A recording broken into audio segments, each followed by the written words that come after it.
25 psi, and we're maintaining pressure at this rate here. Governor working, generator working, solar charge panel not working. Gonna have to sort this out.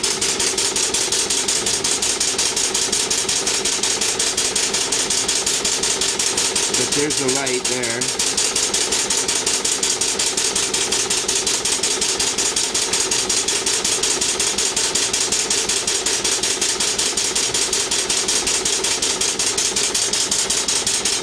Smells really good.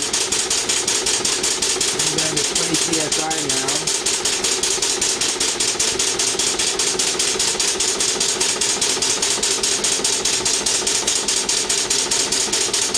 My overflow from the exhaust is working into the pan there, dripping away.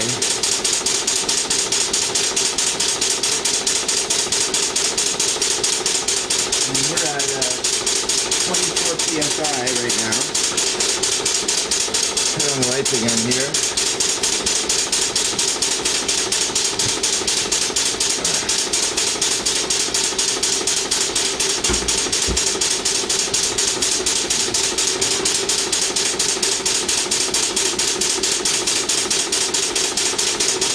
You can check the voltage that's being output right now.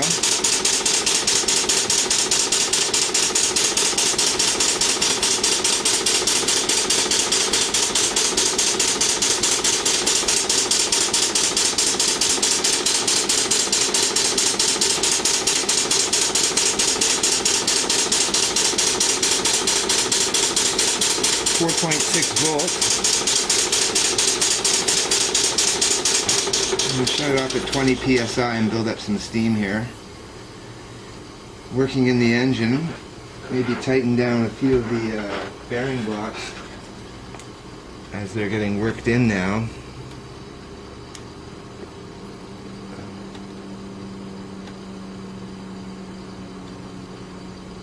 And we'll fire it up again. Get some more pressure on here. Everything seems to be running smoothly.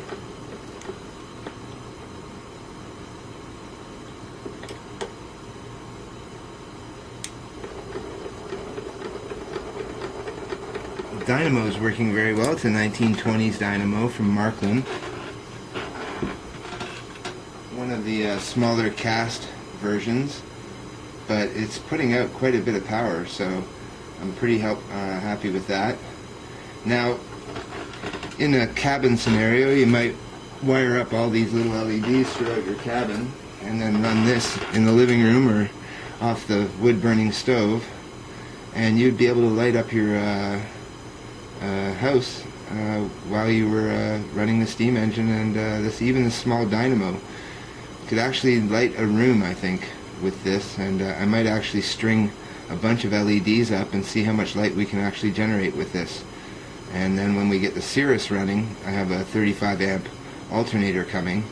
Might be a little bit extreme on the load, so it might be a good challenge for the Cirrus, but if that fails, we'll put the Cirrus on this Markland dyno, and I have another larger dyno that we might try out. So definitely producing some energy here, so you could store this energy and you could light up one little cabin room probably with the steam engine running at this speed. Now we're up to 25 psi.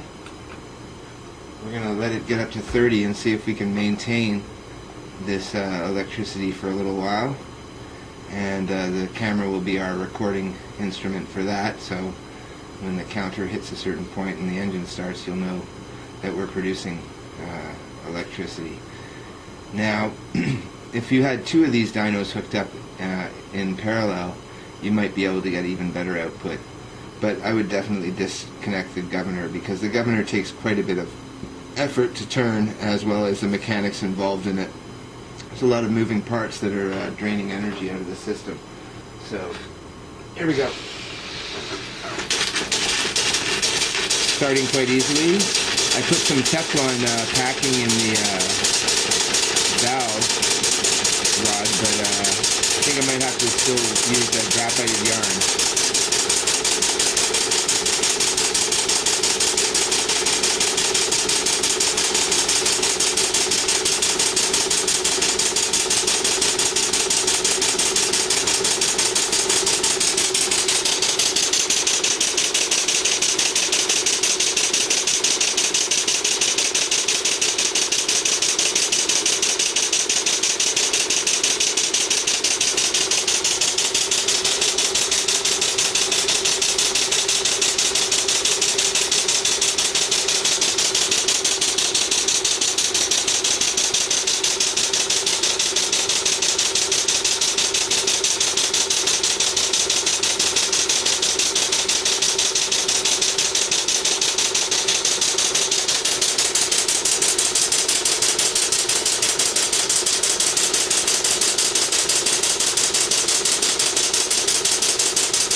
steady at 20 psi right now. Still producing usable light.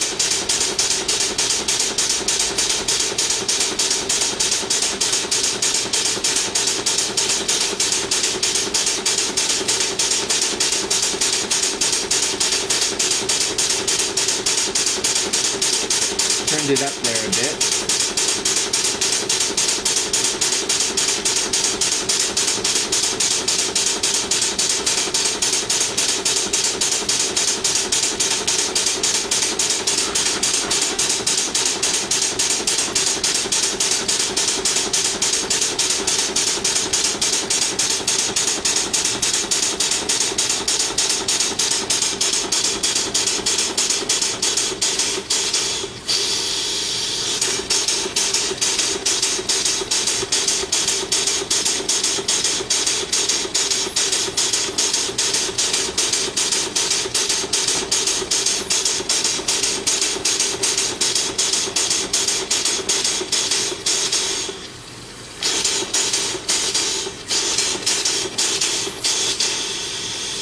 You can see the problem there with the bearing block tightening and loosening. I can slow the engine right down, so definitely have some new bearing blocks to make, but very impressed with it so far.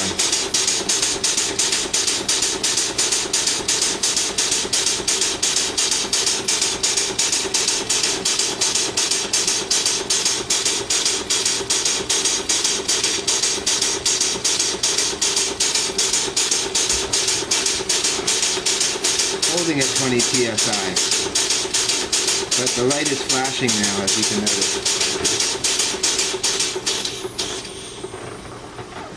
So there you go, the Bischoff single-cylinder steam engine hooked up to a Markland dyno of a similar period of time, producing electricity, proving that in 1920, 1910, people were able to produce electricity in their apartments or houses or wherever they may be, and that these engines may have been practical for some people in some cases where they were working on jewelry or something like that, where they would need a light that was a little bit brighter than a candle, and or using electroplating equipment.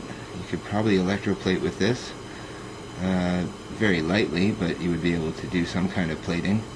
So they're a pretty useful device back in the day, and I think that the toy aspect of them is something that was more of a necessity to survive for many companies, but that many of these engines actually did work for people and helped improve people's lives. That's our history lesson today, folks. Have a great day, and we'll go out with a little of the Bischoff sound. And I'll get working on those leaks. Be much more efficient.